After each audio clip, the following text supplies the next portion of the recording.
Okay, hi everyone. I'm Chef Staes. I'm coming to online editing since 2002, so I'm really one of the old guys. But I've been in the business of learning since '88. That's when I started my first open learning center in a big telecommunication company. And I became a training manager and a corporate learning officer, and I've been working in change and innovation almost all my life. So what I propose to OEB is a presentation panel during the conference, but as a preparation to that, I also do a webcast with the same education Unchained. The reason for that, I want to use the period between now and then to collect ideas and discussions about what I'm going to say. So without further delay, I'm going to make myself a little smaller. Oops, that's not technology. I'm going to present my presentation. So what I'm going to do is I'm going to tell 4 stories. And I think the stories are a bit confrontational. They are about all of my experience. So it's experience-based. And it's my prediction about what is going to happen and why transformation in education and work isn't going fast. It isn't even happening. The only thing I saw in OEB since 2002 and 2023 is a change in technology, but I didn't say a change in how people learn and how they innovate. And I think that is very important to have a disruptive change in how we look to learning. So what I will do, 4 stories. I'm not responsible for any mental discomfort during or after the session. Um, if you're in a webcast, it's easy. You just have to say stop and do something else that's more pleasant. So it's up to you. The first story is about what is happening with the world. Because I've learned that when you're working with change programs, it's very hard to visualize what is happening. So I created my own canvas. It changed over the last 20 years, but basically it's the following. From my point of view, what is happening with the world, and I've been in telecom since 79, so it's already a long time. I worked in digital telephony, but we are coming from a time frame from what I call information shortage.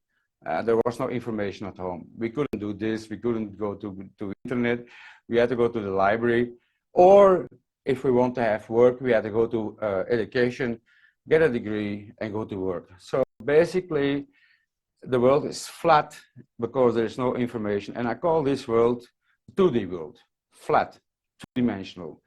Basically, this world is based on discipline and intelligence. You had to go to school, discipline, intelligence, you had a degree, you go to work in function description, discipline, intelligence, you got to pay, and that's it. But today, and this is already started a long time ago, the amount of information is increasing, and what we see is an enormous avalanche, explosion of disruptive innovation. Why? It's easy.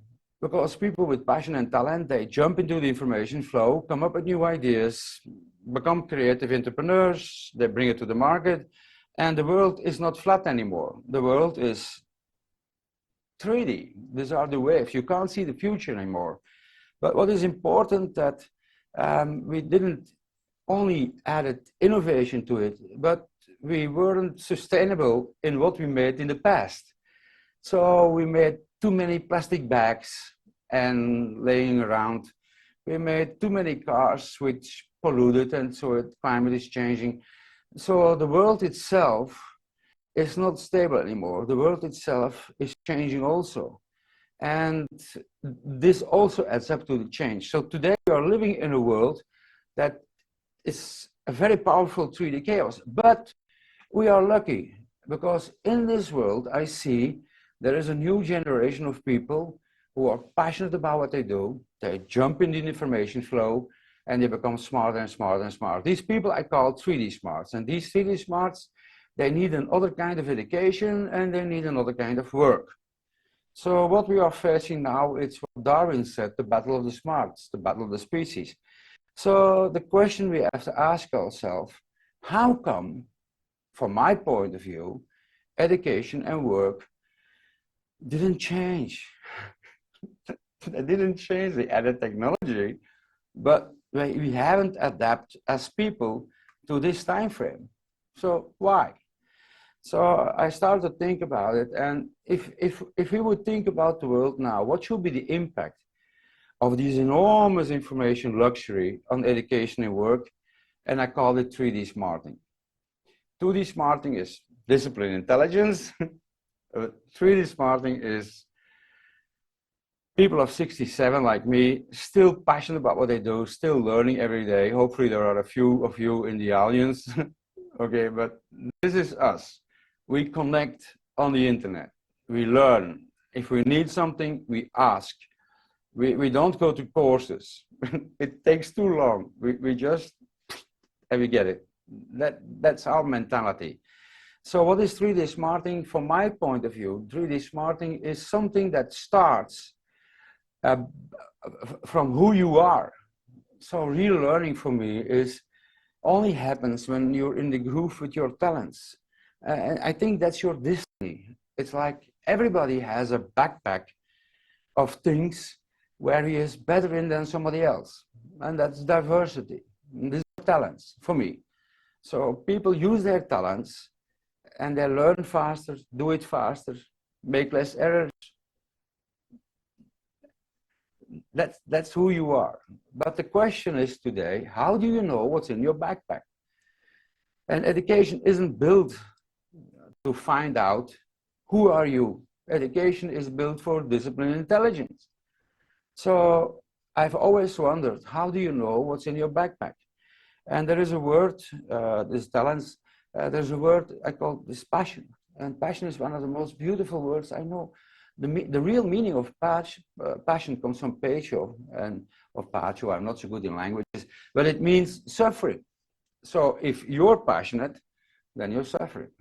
So I was suffering also because I built my own green room.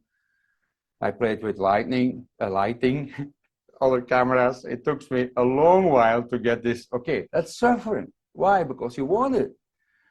And if you have passion to do something, then you learn, and that's information. So you don't have to educate me. When I have passion to do something, I jump into the information flow and I find something or someone who can help me at the moment I need it. That's how passionate people learn. And then what they do is they invest, because they had to buy the lights, whatever. They put it over into action, and then they become competent. And they become competent without a degree or a diploma. It happens every day. And you know it from yourself. So this is 3D smarting, and there is something special about this. I told you I was a training manager for 10 years, working with personal development, management development. I've organized all courses you can imagine. But there is something special about this. Imagine that you have passion to do something. And for doing that, you can use the talents in your backpack. And then you are able to learn. At the moment you need information, and this is a big difference with 30 years ago. Now you can learn everything. You got information. And then you are allowed to do it, action. Well, then you will see that you will learn very fast, become very competent, go beyond your boundaries, win games, and your body rewards you with dopamine. It gives you a good feeling. And this is very important for me. Who are the most valuable people at work or in school? These are these people. They just go from themselves. This is lifelong learning.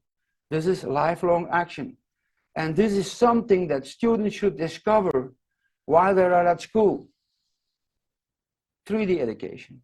So basically, this is one of the most beautiful quotes I've ever seen. The two most important days in your life are the day you're born and the day you find out why. Why? Because you became addicted to yourself. Imagine that this is what we have to do. Education and work has to give you work in the groove with your talents, so you get dopamine and evolve every day. I think this is very important to do that. So what are my conclusions? If you believe what I just said, then there is also a conclusion. This means that the difference between people will increase enormously. Because in the past, we didn't have access to information. So whether you had passion and talent or you didn't have passion and talent, you couldn't grow. You jumped in the information flow, but there was no information. So the difference between people was nearly the same. But today, it's different. Today, if you have passion and talent, you jump in information flow, you attend this kind of sessions, or you go to something else, and you become smarter. So the difference between people with passion and talent and the ones who don't have passion and talent will increase enormously. How are you going to handle it? How is education going to handle that? I haven't seen it yet. Although they're using technology, but I haven't seen the change. How our companies are going to handle that?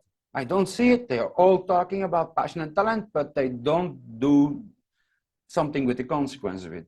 The other thing is that professions are exploding, where in the past one person could do a function of several things.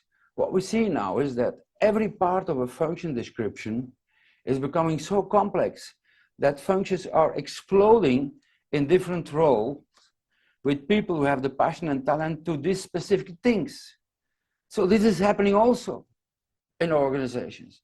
So this means if you believe what I just said, if you just believe it, then two things happen. It will be a collapse of the 2D function descriptions in organizations.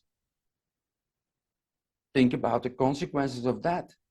But that also causes a collapse of the 2D diploma system in education. Just think about it. Okay, so the question we have to ask ourselves is, what should be the impact of 3D smarting on education? What should we change? Do we still have to think in the same way we organized education 30 years ago? Keep quiet and listen in classrooms? Is that how we're going to handle 3D smarts who have access to information all the time? No, you can't. Are we still going to send people to courses in companies to teach what we tell them to learn? No, it won't work. It will work, but you will never get the best out of people. So what we have to do is to rethink learning, and that's my second story. My second story is about 3D smarts are bright, and this is, I've learned this when I was a training manager, always wondering about what is real learning. So I asked myself, my question is, what should be the impact of 3D smarting on learning? So the first question we have to ask ourselves, what the hell is learning? And I think I'm talking for an audience right now who should know what is learning. So what I'm going to tell you is nothing new. It was new for me in the 80s. It was really a mind opener. And it started with reading the books of Tony Buzan. And what I've learned is that learning is a physical process. I never knew that. I organized courses, but I never knew that learning is a physical process. So what is learning? Learning starts with information. It's the building block. That's the first thing. You need building blocks to build something physical. So information is just building blocks. And today that's the internet. That's the internet. And today you go to the internet with apps. So it's very easy. It used to be HTML pages. I even programmed HTML pages with front page. So this is oh God, this is a museum thing. But today you have artificial intelligence. You got ChatGPT, which are just apps. So these apps, they give you a faster and other view on all the information that's on the internet and more. So what happens now is this information is going to the brain. If you think it's going someplace else, You're wrong. It goes to the brain. Okay, so, and in the brain you have 86 billion neurons. And these makes associations, and associations is learning. So if you get new information, it connects with other neurons, and that's how you build up knowledge and skills and even change your attitudes, I think. So it's a physical process. It doesn't hurt. But what I've learned is that when you put a person under a PET scanner, when he's learning, then the brain lights up where the new neural connections are built. Okay, so you won't learn it from the first time. No. You have to learn it several times. So if I find something on the internet, I have to look it several times and use it before it's in there. That's knowledge. And that's information. Okay, my hands are too short, but that's information. That's information, that's knowledge. so, so you become competent if you have more knowledge. But I've learned also something when I was responsible as a training manager or an open learning center, is that passionate people, they also learn when they share. And this is important.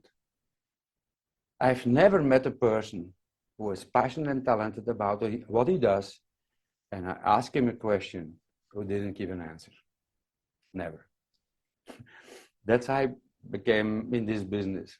I didn't become a keynote speaker because, no, I became a keynote speaker because I did in workshops and exchanged information, and then suddenly you're on the stage. That's how it happens. But while you're explaining something, you also build neural connections. So what is learning? Learning is inhaling and exhaling information. And by using apps on the internet, now I'm exhaling information.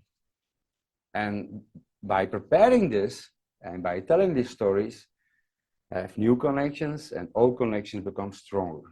You become more competent. And you, on the other hand, you're taking it in. Some of you, not all of you, if you're interested. That's learning. So learning is giving and taking. So for me, this is real mastership. Imagine now that you would embrace in education this. And you would say, well, students who are passionate and talented, they not only take, but they are also able to teach and to coach. What's the problem with that? They will learn faster. And maybe you have enough teachers if you embrace the power of passionate and talented students, and maybe they become more engaged. It's possible. It's possible. You can do it online, offline. I don't care. Call it hybrid, call it blended, call it flipped classroom. I really don't care, but just do it. Okay. So while I was making this presentation so many years ago, I said, these are 3D smarts. You recognize them. You recognize them. It's very easy. So I'm still an engineer. So many years ago, I got an idea. I'm going to dig it. I bought myself a 3D printer. The green screen had a little bit problem with it, but that's no problem. So I said to myself, how can I explain what real learning is? I'm going to explain it. A person with passion and talent jumps in the information flow. The information goes to the brain, and its brain lights up. It's learning. It's making new associations. And the same person likes also to explain, so the information goes out, but the brain lights up. So what is learning? There is no magic about it. Learning is creating a culture where people can do this and share based on their passion of what the organization needs them to do. Imagine if you could do that at education. And education become a learning organization where students inhale and share, where teachers inhale and share, where both create the right processes to make this possible. Just imagine. So what is a learning organization or a learning company? It's easy. The light is on. So it's from my point of view, it's really very easy how to detect learning people and learning organizations. So the question is, so I just show you this. So the question remains, what is my conclusion? Well, my conclusion is, and after this session, you can reflect on that with a group of people. But sometimes I'm asked, is education innovating? I always get this question. And then I have to ask, yes, they are innovating because they are using technology. We've seen it during COVID, etc., etc. They're using technology. But are they really innovating education? No. Do you know why? For me, when innovation is happening, innovation is happening in education if people of all ages with passion and talent should have the freedom to accelerate their learning dramatically. Because it's possible. So students with passion and talents should be enabled to learn faster. If this isn't done in education, then they are really not innovating. They are just using technology in the wrong way. So the question is, why don't they do it?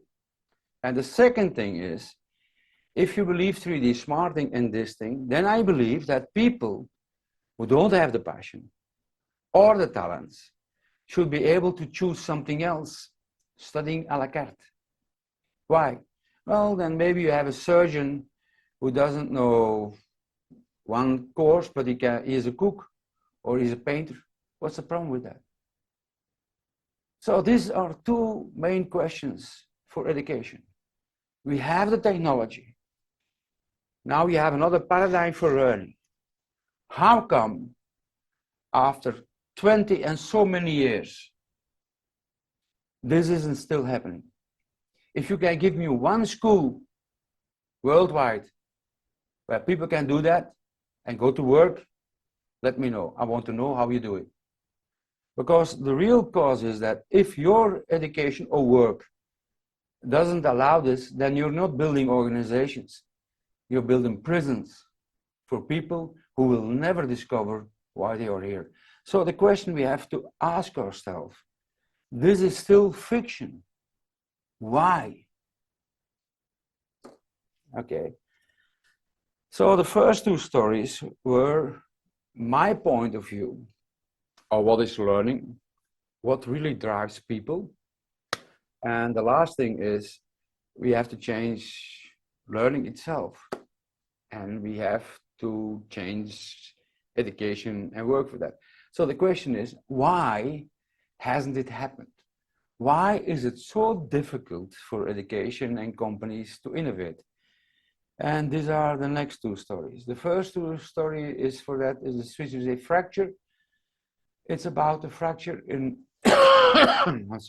in employment. Two questions, two answers. The first question is, what is the impact of 3D smarting on innovation? We just understand that. So imagine you're a 3D smart, I'm a 3D smart, 100,000 of 3D smarts learning every day, getting access to information, getting access to resources, leaving the company, do crowdsourcing, go to a bank. Okay, so what is innovation?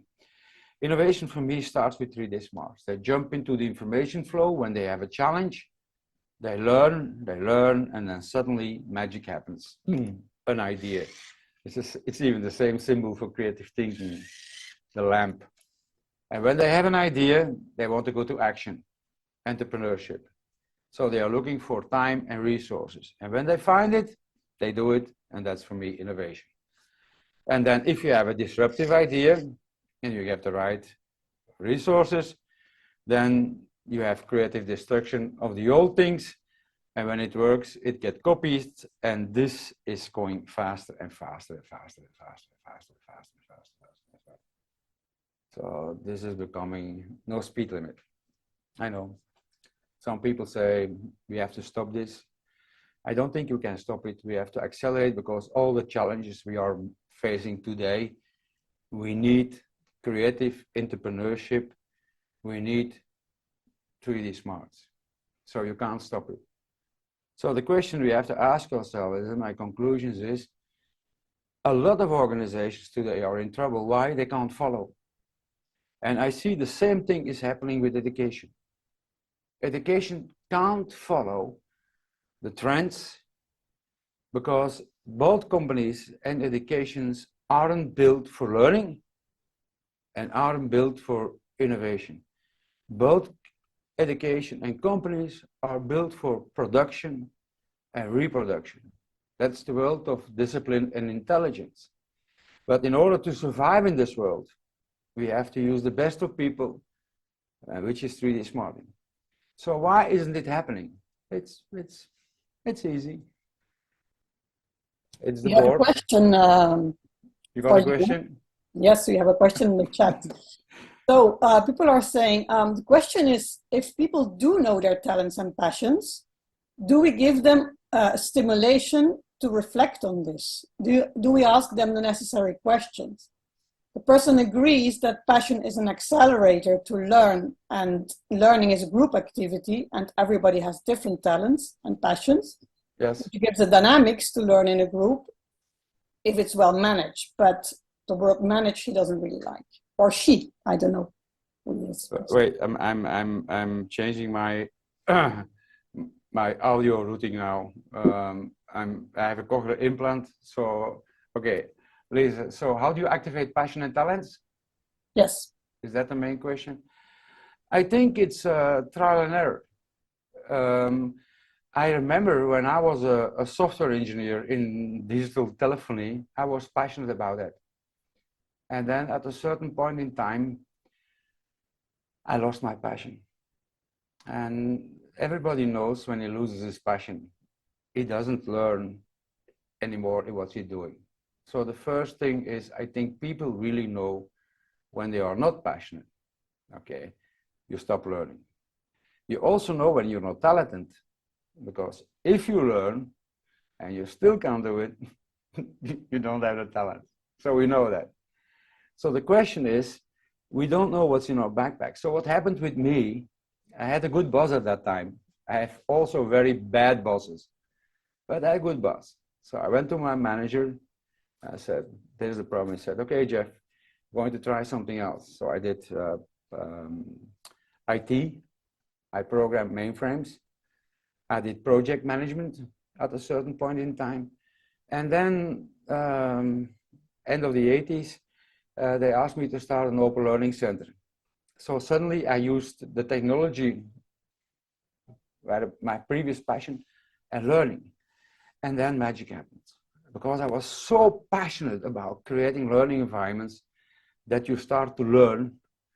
And if you learn and it's in your talents, you become smarter, and then you are asked by other companies how to do it. And then you get a dopamine. There is a very, very good word for that. That's gamification. Gamification is like allow people to do several things until they discover that's it. And that's the only answer I can give. Because you don't really know what your talents are unless you're able to try it.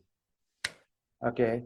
But if you try and if you're allowed to do it, then magic happens because you become so competent that you will have other problems because a lot of times as you're very competent, you get conflicts with your environment who don't understand you anymore. But that's another question. Okay, Lisa, a short time, but I have to go continue now with my keynote because otherwise I don't have the time anymore. Is this okay? It's fine. A small answer? For me, yes. Okay, so if it's not all right, I will show you a website where you can find more information. Just send me the question and we have a debate about that. Okay, but it's one of the things I would like to have ideas about. How do you create an educational system where our next generation, why my grandchildren go to, follow a course, don't get dopamine, don't have to restart, but start something else. And how do you do it?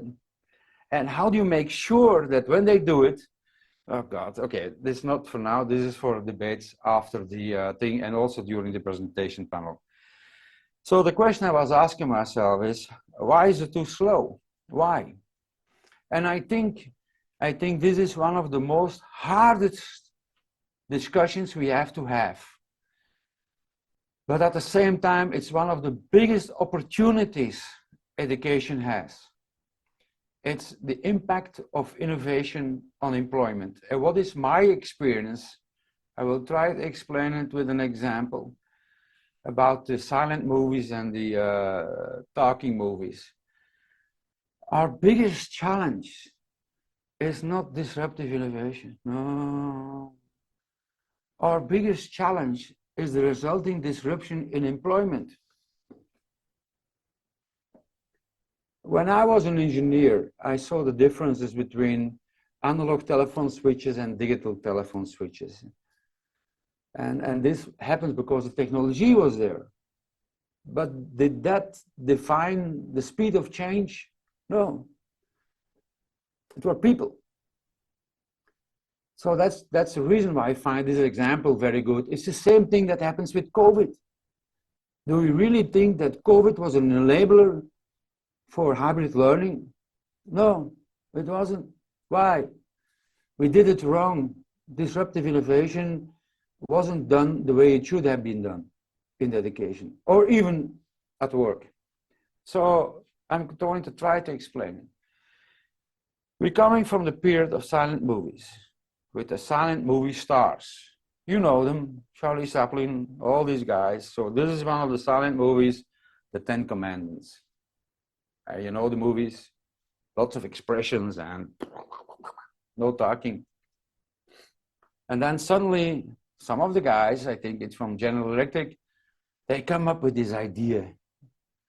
Can't we make technology so we can record actors and sound and speech lip synchronous? It took them years to do. That's disruptive innovation in technology. It took them years. It took them years to sell it to the movie companies.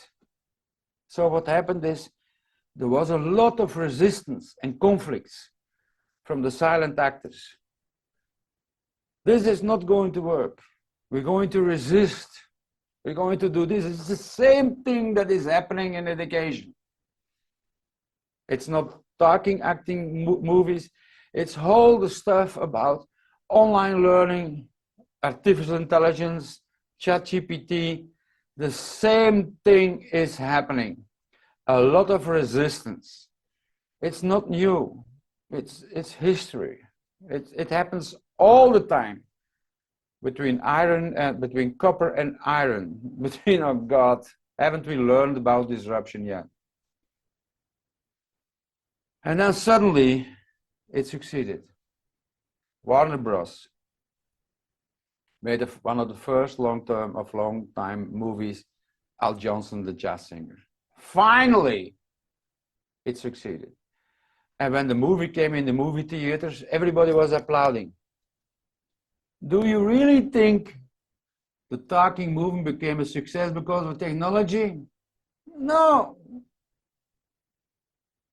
It became a success, but because finally, actors with the passion and talents were protected and enabled to use the technology to make the most beautiful talking movies.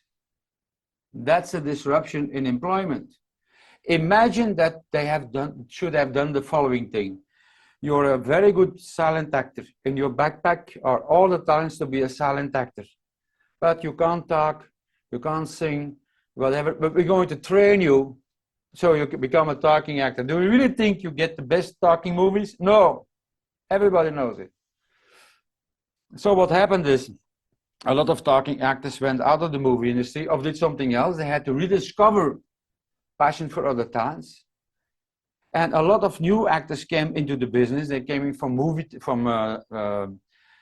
theaters, from musicals, etc. So the point I want to make is disruption is not the result of technology, it's an enabler. Disruption only happens if you get the right people with the right passion and talents at the right time to make it happen. And this went wrong in most of organizations because they told all the silent actors you have to make talking movies. Of course you get bad results. Of course you will get resistance. That's not how you do disruptive innovation. So what I was doing is, success happens when you cast the right actors with the right talent backpack and the right passion. So what is my conclusion? It's very easy. Today, with everything that is happening in all sectors, whether it's defense or cars or healthcare or, or education or even IT, a lot of people who were very competent in the past suddenly became incompetent. Is that their fault? No. Should I blame an actor who doesn't have the passion nor the talents to become a talking actor? Should I blame it to him? No. It's not his error, it's evolution. But you have to have consequence. So what do you have to do? This is, for me, this is happening in every sector, and the thing is, the number of conflicts will increase. It's normal. It's normal. This doesn't stop. Disruptive innovation doesn't stop. So the number of conflicts will increase. If you think this is over, no, it's just starting. So disruptive innovation does not fail of these two disruptive business ideas. Disruptive innovation in most organizations fails because there is no courage in casting.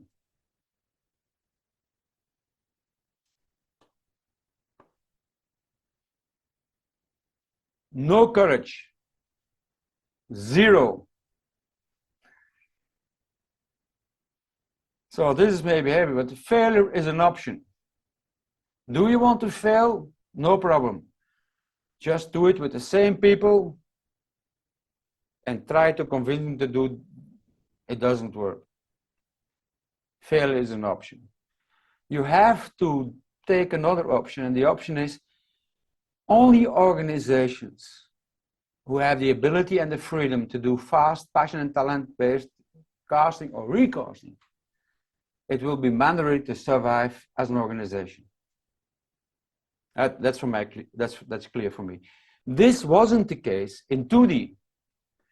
In 2D, we didn't have a lot of information. People didn't have to learn very fast. You can send them to a training program, get a degree, and they could do their work. That was that. Now, with all this information and agility and change and disruption, if you're still working that way, your organization won't learn fast enough and you won't embrace disruptive innovation. So the question we have to ask ourselves is, how do you do that? So this is very strange. So these stories I had to figure out how to explain it, because what I'm going to tell you now, I already wrote down in a book in 2007. Okay, some people think it's dated. It's not dated. It just became reality. So the question we have to ask ourselves is, how do we have to innovate? The first part of this webcast was just preparation. World is changing from 2D to 3D.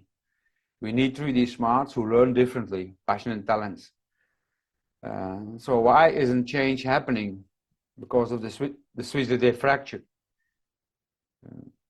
We have to have the ability to casting very fast. So how do you do it?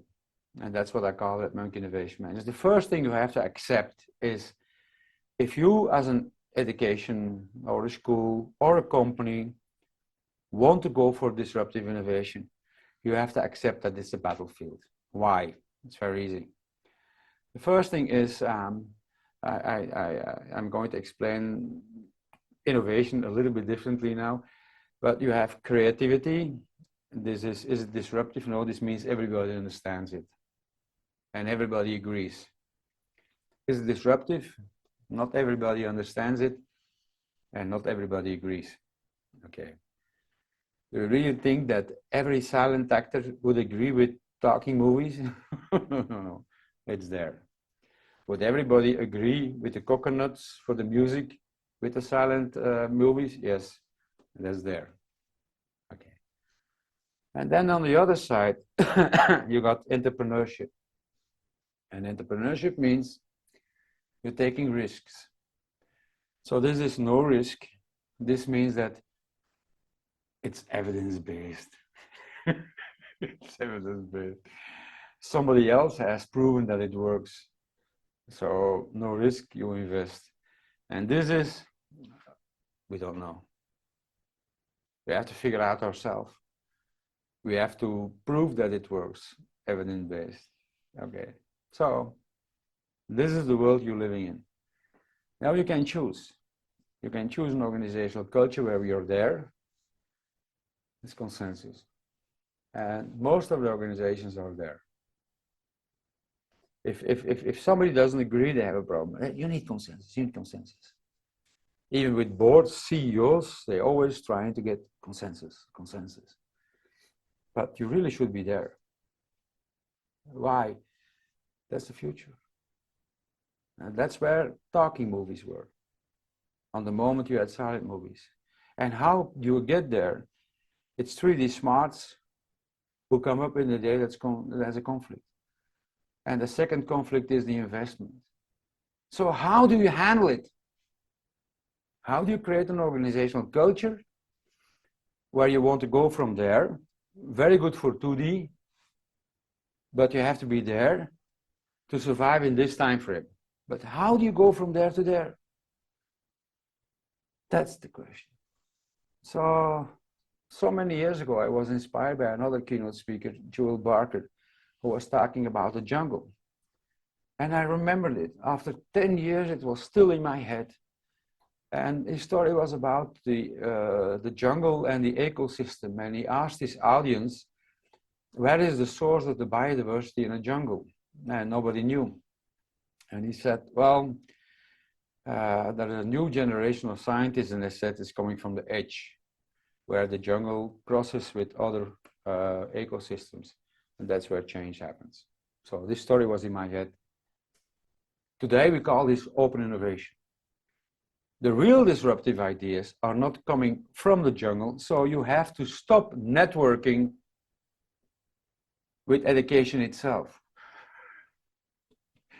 You have to start networking with other people not from education to find disruptive ideas. The same thing happened with the vacuum cleaner, the electrical car, the iPhone, everything. It's the same thing in healthcare. It's in most disruptive ideas are coming from the edge, where people are influenced by people outside of the ecosystem. So the story was in my head, and I said, well, imagine that you're living in a jungle and you're a smart monkey, passion and talent to find a solution. How are we going to solve that people with passion and talent can go faster? How are we going to do validation? How can we solve that people can learn and choose other courses if they are? How are we going to change management in organizations? So these are these guys. And these guys, you start networking. And imagine they find a red fish in the ocean. And they start communicating. And the brown monkey works in a vacuum cleaning company, and he meets Dyson. And they start talking and say, oh God, we have a brilliant idea. And that's what I call a red monkey. Why a red monkey? A red monkey doesn't exist in the jungle. And so the brown monkey runs into the jungle and said, so the red monkey is a confrontational idea that disturbs the balance. So imagine that the brown monkey is a silent actor And he talks with people from GE, General Electric, who were thinking, and they say, oh, now we can make talking movies. So he runs into the jungle and he said to his colleagues, who were all silent movie actors, I got a brilliant idea, talking movies. I got a brilliant idea. Why don't we let people, students teach and coach? Why don't we make students produce the content for students next year? Why? Because they will learn. You know what's going to happen? That it's killed. It's killed by the red monkey hunters. Switches they fracture. The people who have the power in the old system, they will kill it. It happens always. That's the reason why education hasn't adapted. It's not because it's not possible, but because there's no courage. And I know there are rules and procedures, but these rules and procedures were made by and for the silent actors. So what do you have to do? The first thing we have to do, if you're responsible for an organization or a company or education, you have to accept red monkey politics. And what's red monkey politics? Well, some things is you have to accept that in every organization there are people like us, passionate, talented, drive, using all the technology, hey, ChatGPT, blah, blah, blah, blah, blah, blah, blah, blah. Hey, you in Finland, do we have an idea? And then we have a red monkey. And the second group are the pioneers. And the pioneers are people with passion and talents who say, God, this is a brilliant idea. You know why? They can envision something that isn't there yet. So the person who invented the vacuum cleaner without the bag, he explains it to a pioneer, and the pioneer says, I can see it. Passion and talent. And these are the people who are going to build it, because it isn't there yet. And then the third group, this is what I call the followers. There's nothing wrong with the followers, but they have one flow. They don't have the passion and talent to imagine. Do you know how you recognize followers? It's easy. The first question they ask is, where does it already work? They want to see it. Is it evidence-based? Has somebody already done it? In education, does it work in Finland? These are the people who are going all over the world to find things that work. There's nothing wrong with that, but you will always be too late. And the last group are the settlers. And the settlers are the people who know, they are very clever. Sometimes they are not clever, they don't understand, but both settlers are very clever. They know that if that happens, they have a problem.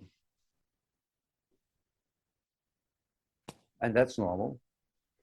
It's survival. So what happens is we have to accept this. So what is my conclusion? My conclusion is real disruptive innovation is a battlefield. If you think that you as an educational system are going from 2D education to 3D education with consensus and no battles,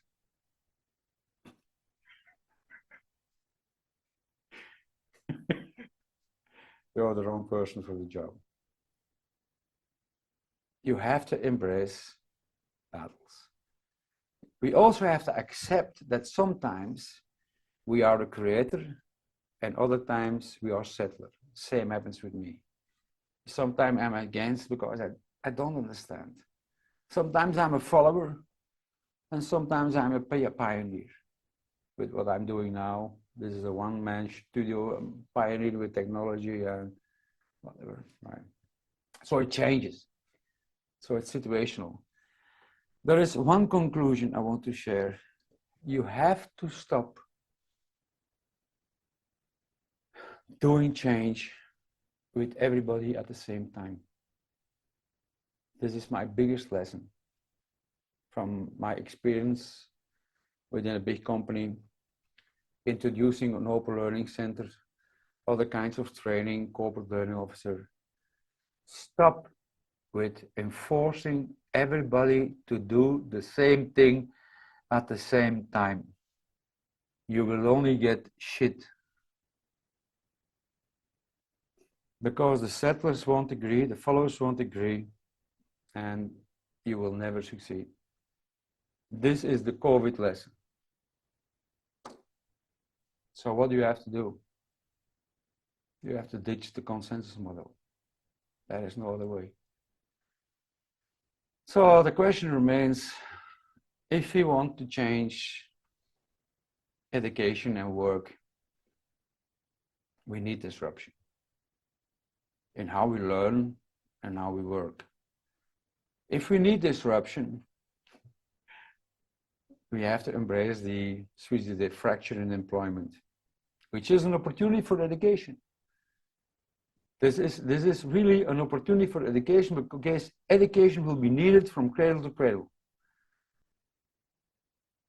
There is no way around. Now, either you can take up this role or don't up this role, but I think it's an opportunity. So if we have the fracture and we need disruption, how are we going to do that? And this is what I called Red Monkey Innovation Management. And the first step where it starts all is with missioning. It's not used, but imagine that the mission of education, I can do this for all organizations, but I'm not from education, okay? So you should find your own mission.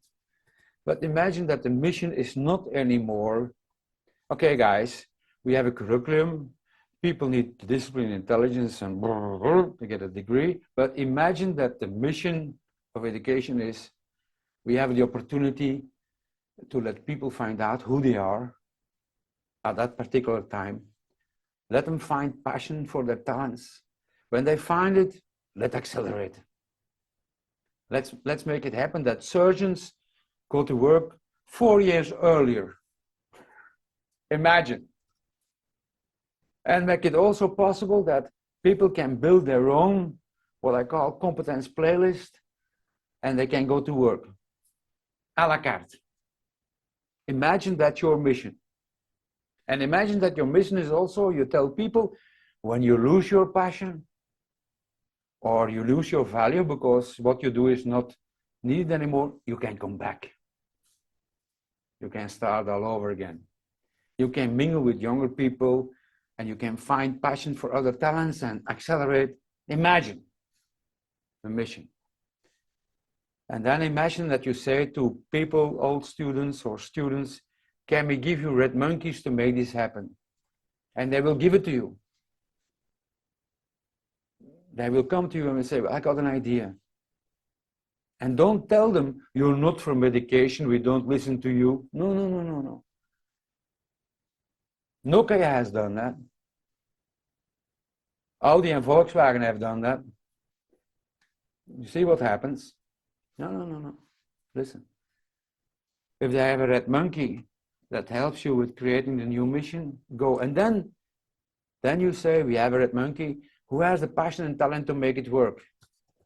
They can come from our organizations, they can come from other schools, they can be students, people on a pension, and before you know it, you got a team who is so passionate and talented, they learn, they do it faster, less budget, and the moment it works, you show it to the followers.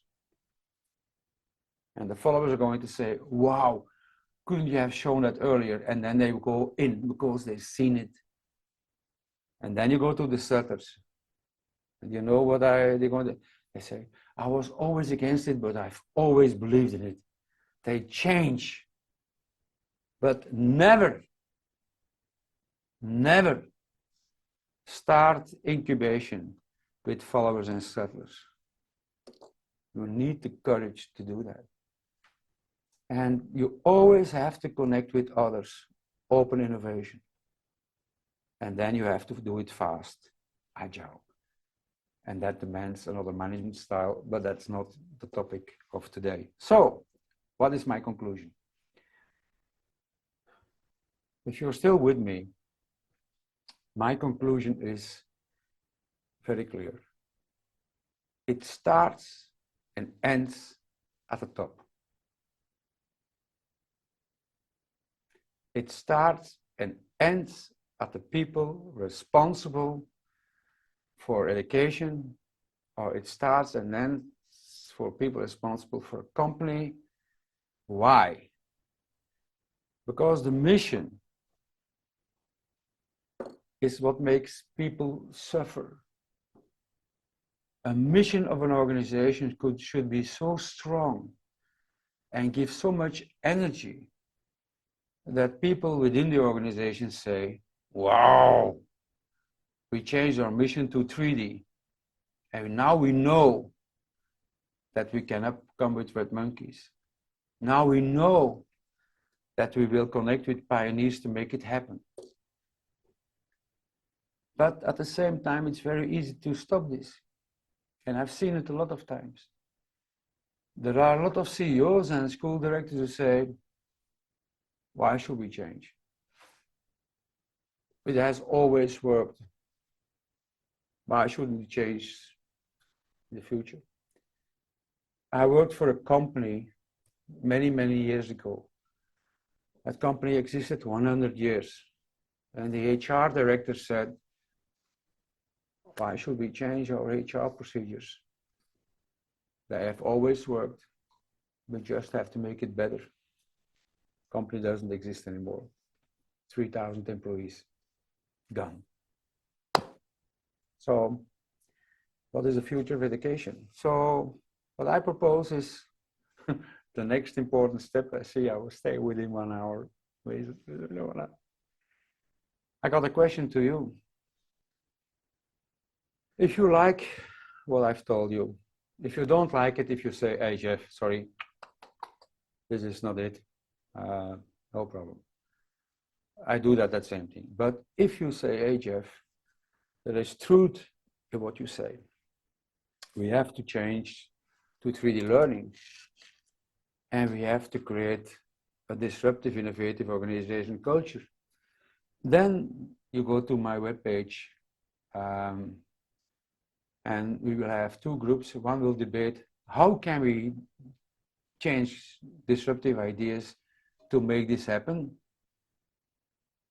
à la carte and faster. And the second group will debate about how can we create an organizational culture where we have red monkeys. Because if we don't do this, then this is not possible. So you just go to my website, jeffstaes.com, OEB 2023. And what we're going to do from now to the OEB presentation panel, I want to get in debate.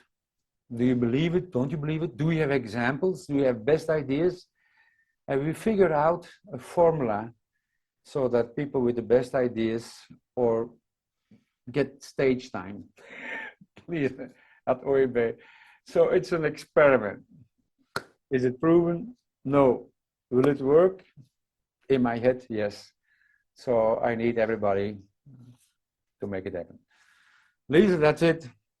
So I'm finishing the, I'm just going to activate my cochlear implant again. So normally I should hear you now. Yes. Thank you very much. Incredibly inspiring, at least for me, and I hope also for all the listeners. And yes, as Jeff said, any questions that you had, please go to the forum on his website. And let's hope that we see you on stage with all your new disruptive ideas. Yeah, it will not be my ideas. I'm working with some people from a school in Tilburg. So there will some people on stage, but we can use material and challenge us. So I think this is something OEB hasn't done yet. It's using technology to grow to the OEB conference, you know. So it doesn't it is a conference, but it could be much more. It could be a point in an evolution, you know, and this is the first try how they do it. Now, if we don't get any questions, then that's life. Okay. So Lisa, we did our thing. I hope everything went well, quiet technology, and that the recording is okay. I hope my English is good enough. The cold was a little bit less, so sorry for the coughs. So now I'm looking forward for Online Etica and to find some people who would like to build the presentation panel with me. Okay? I'm sure it will work. Thank you very much. See you at OEB. Bye. Bye-bye. Bye.